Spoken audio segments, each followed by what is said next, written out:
Okay, so thanks a lot, Guy. I want to thank Shrikant Srinivasan, who invited me to IIT, poured a lot of beer and food, and then asked me some questions, and then answered them, and then wrote the paper.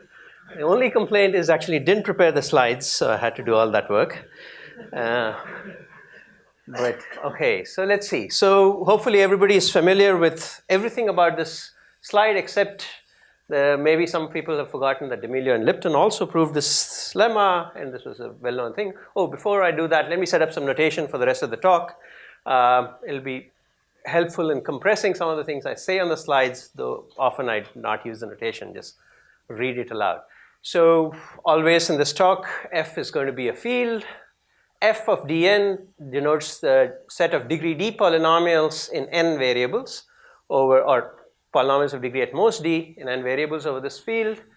I'll always be talking about normalized Hamming distance, presumably something that everybody works with, and delta sub d of f, when I denote it, is the distance of a function f from the space of degree d polynomials. Okay? The D'Amelio-Lipton-Schwartz-Zippel lemma says if you take a finite set S in the field, and the set can be of any size, at least 2, but anything larger, and you consider two n-variate functions defined from just S to the n to the field, and both of these are degree d polynomials, then the probability that they differ must be significant. If we are thinking of S as a large set, much larger than the degree of the polynomials, then the distance is at least 1 minus the degree over the size of the set S. Even if S was as small as 2, you still get some positive distance, at least 2 to the minus d. Okay? This is some very simple calculations related. If you just run the proof of the D'Amelio-Lipton-Schwartz-Zippel lemma, then this is the bound that you would get. So it holds even when sets are of size just 2. So the set is always, if you're looking at functions from 0, 1 to the n to the field, even if they're large degree, you get some positive distance. Now, in this talk, we'll be thinking of d as a constant, something like 10, maybe. But so the distance is always bounded away from 0.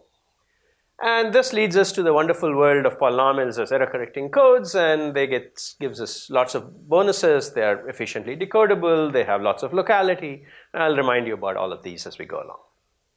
Now, local decoding and testing, which is the theme of this talk, says informally if you're given an oracle for this function f, mapping s to the n to f, and you're asking the question, how far is this function from the space of degree d polynomials in this set, then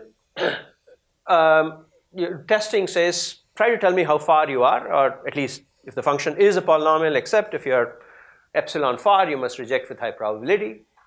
The decoding question says, I give you a function which is pretty close to some polynomial g, find the value of g at a given point, g of a. So this is really correcting in the terminology of the previous talks. I'll just call it decoding for today. There's no other word called correcting in this talk. And we want to do all of this locally. So the parameters of interest are going to be the query complexity. How many queries do I make into this function, into this oracle for this function, in order to be able to do all this? We'd also like some accuracy and some slack parameters. So I'd like to know what's the probability, if a function is very, very, very close to a polynomial, then maybe it's okay to reject it with very small probability. If it's very far from being a low degree polynomial, then probably we want it rejected with high probability. And the way we measure this accuracy is by looking at this ratio. What's the probability of rejection versus the distance of this function from the space of degree d polynomials? We'd like this quantity to be as large as possible, small as possible, as large as possible. Okay. All right. And we want the decoding distance to be also as large as possible. What fraction of errors can I correct? Well, I'd like a pretty large fraction, as large as possible. So in this talk, since we're looking at the degree being a constant, we will be happy with any constant query complexity. We'll be happy with any accuracy and decoding distance which are bounded away from 0 by a constant. This constant can decay to 0 as d goes to infinity, but it should not go to 0 as n goes to infinity. For a fixed d, it should be a constant. And so we will just say that this family is testable over S, because it all depends on this domain S to the n. if this ideal is achievable. You can get constant query complexity and get these accuracies to be constant. Okay, does this make sense? All right. So the classical theorems in this field, well, one of them is folklore, and the other one is some work that happened in the 90s in the last decade, show that for finite field f, the space of degree d polynomials over f of degree d over n variables is decodable over the field itself. So this set has to be the field itself, and it's also testable over the same field. The decoding is just simple folklore, and the testing results, I mean, we started this with some work with Ronit in the 90s, and the specific result with this level of generality comes from Kaufman and Ron from about 2004. Okay. So this tells us that polynomials are locally decodable and testable, but only when you pick the domain to be this, and that's the goal of this talk, to start exploring that aspect of it. And by the way, I mean, there are many theorems in the field which actually, they start with polynomials, use Schwartz-Zippel as the first step of reasoning to say, well, this should be a good space to work with, and then quickly start working only for the case where the domain is f to the n for the entire field f. So in particular, never work with rationals and so on. Immediately, you look at your favorite proof of IP equal to P space, etc. You'll always start going to finite fields and work with them. Okay. So there's a fair amount of work in this literature which does depend on this field being the full thing. In fact, till recently, even if you wanted to decode the space of multivariate polynomials, not locally, just globally, you could only work over the case of f to the n. This was fixed, as mentioned in Guy's introduction, by Koparthi and Kim in 2016, just 2 years back. And they actually gave a decoder for all finite s, and decodes up to half the distance, but this is not local, this is a global decoder. And in this talk, we're going to ask the question, what happens to testing and decoding? And we are going to look at the special case of this set size being 0 and 1. Okay? And this is what we'll call the grid. So we are given the value of a function, it should be the cube, but we call it a grid for some archaic reason. I don't remember what was, now I've totally forgotten. But that's the setting. We're going to look at functions which are defined over 0, 1 to the n. So the domain is Boolean, but it's really field, some large field. And throughout, I mean, we'll be looking at multilinear functions as a result. So every function that we look at is a multilinear polynomial, and we want to know if it's close to a degree d multilinear polynomial. And the choice of s being 0, 1 is not too restrictive, but not very general either. It allows us to go to any other product set of where each set has cardinality 2, but we don't know how to deal with cardinality 3 yet.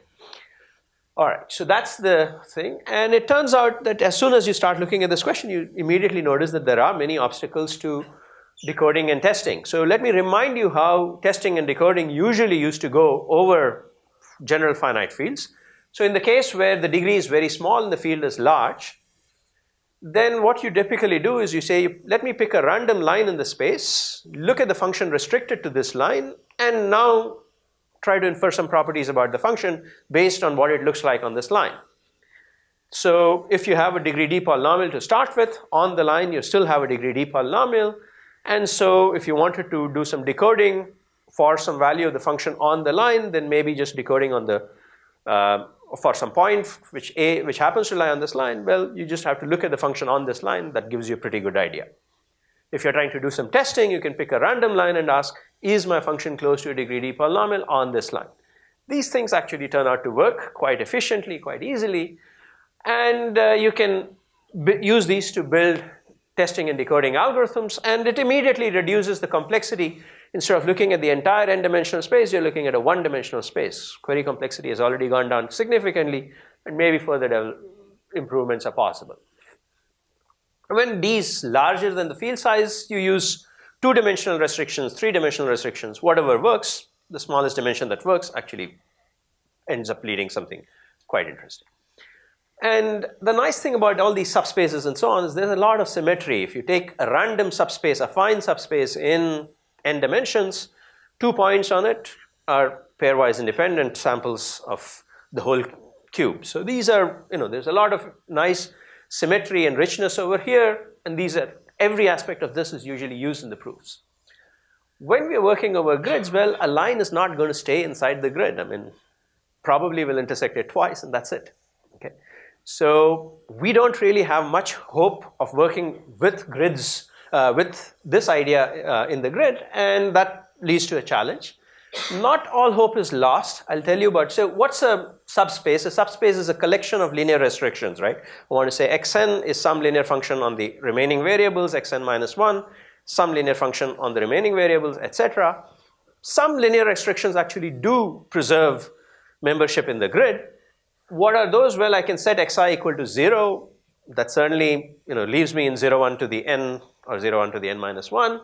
xi equal to 1. I can set variables to constants. That certainly keeps me inside the grid. I can also set variables to equal each other. Xi equal to xj, well, still going to take points in 0, 1 to the n to points in 0, 1 to the n minus 1. Or I can also complement a variable. And the last line I'll often denote by saying I set xi equal to xj parity b, okay, just as a notation for the rest of the talk. So these restrictions do work. The question is, what can you do with them and what kinds of results can you obtain? So these are the only restrictions that we could think of, and so we went ahead and started exploring the thing. And the first theorem that I would present, I'll present theorems in a different order than Guy did. So if you look at actually degree 1 polynomials, the simplest case that you can really think about that's anything interesting, they are no longer locally decodable. Okay? And locally decodable meaning query complexity grows with n, it does not stay constant independent of n. Provided the field size, I'll claim this only for the rationals today. And so the moral of this is, there was no true transitivity. I mentioned this, this is not the set of restrictions that we can think of don't take us from the n-dimensional space to two random independent points. Whenever you decide to look at a small subspace, there's going to be a lot of dependencies amongst the points that you're looking at. And that's actually a serious obstacle. If it wasn't, you wouldn't have a negative result like this. I mean, the lack of pairwise independence is definitely an obstacle. So that's the punchline over here. So now you can ask, so any positive results left to have? And this color coding, by the way, is this theorem is in red because that's a negative result. We do have some green stuff. If you're looking at this same question, is the space of polynomials, degree d polynomials locally decodable? The answer is yes, provided the field size, the characteristic of the field that you're working with is small, is bounded, let's say. So in specifically, the query complexity is going to be exponential in the maximum of the degree and the characteristic of the field. And this is pretty good. I mean, in the past we used to get 2 to the d. Now you also have to throw in the characteristic of the field in the exponent. It's about as good a result as you could have hoped for, and that's what we get here. Maybe there's a product between the two. That's about what we have. And it's interesting because we are actually getting decoding. I mean, we do not have true transitivity, that's for sure. This family of codes, if you look at it, does not have a symmetry group which is true transitive, if you know what that means. But you can get away with it. There's just enough symmetry to get away with, to be able to decode, though it's not enough to be able to do that in all cases. You can do it in some cases. And finally, a bit of a surprising result, even to us, was that actually if you look at this space, it's actually locally testable over all fields, finite or otherwise, finite characteristic or otherwise. And in particular, this has to be a proof which goes without decoding, and there aren't too many proofs in the literature which do not use decoding. I don't know how to make that a formal claim because the decoding is like a one-step reasoning. If you have that one-step reasoning somewhere inside your paper, I don't know where it is, I can't prove it, but most proofs implicitly we're working with some decoding going on inside the proof, and here we actually don't have any, I mean, we cannot decode it, in particular when the field has infinite characteristic, then, or zero characteristic, then there is no decodability, but we still have testability. Okay, so these are the three main theorems in the paper, and in the remaining, how many minutes do I have? 5 minutes, okay, let me try to say a few words about each one of these statements and the proofs. So firstly, how do you prove that it's not locally decodable, let's say over the rational numbers?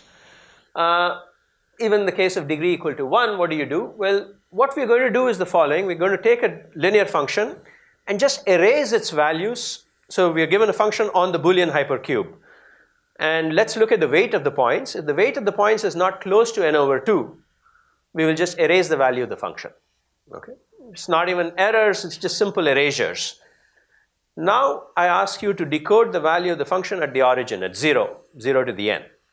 How can you do it? Well, the only way you can find out what the value of the linear function at all 0 point is you look at the points in the middle, which is where you have the value of the function, and try to come up with some linear combination of these values which will imply the value of the function at the origin. But there are no local constraints over Q which take these points which are close to the origin, close to the middle layer, the balance points. There are no such local constraints. There's sort of 3 steps of reasoning which are pretty simple, but I won't elaborate on them. There are absolutely no local constraints which take the middle layer and imply the value of the function. You cannot take a few values over there, sum them up with any coefficients to give you the value of the function at the origin. Now, usually when you see a statement like this, you immediately know that's the end of it. Local decodability is not possible. In this case, actually, we ran into a very interesting question, which is conceptually at least interesting, which is this implication that if you don't have local constraints and you do not have a locally decodable code holds only over finite fields. Okay? It is not a statement that's true or known to be true over the rationals. At least if you look at the standard proof, it breaks down. So in this case, we did some ad hoc reasoning, but it would be nice to actually see a general statement which says, okay, the only way to do local decodability even over infinite fields is the same way. If you have a code over the reals, can you do anything better than that? Okay. All right, so next we looked at this question of, but this was working over the rationals. What happens if you're working over some field of characteristic 2 or something like that?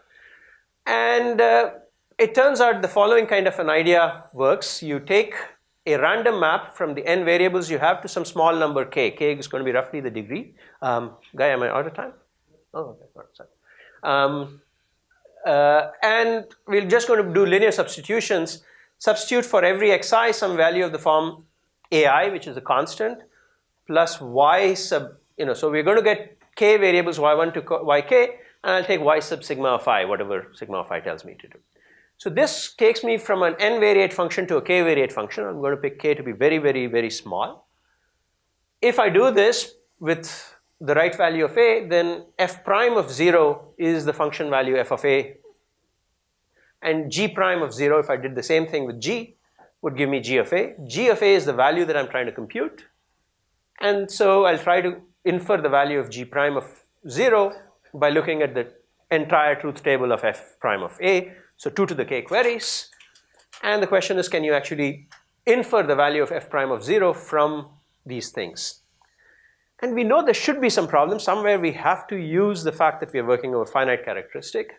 And turns out, yes, the finite characteristic plays a role. K has to be chosen to be of a specific form. And if you choose it to be of a specific form, then the middle layer, exact middle layer, gives us all these things. And this is actually pretty interesting in that this is a case where we don't have pairwise independence, but local decoding and pairwise independence, there was always a little bit of a gap between the two.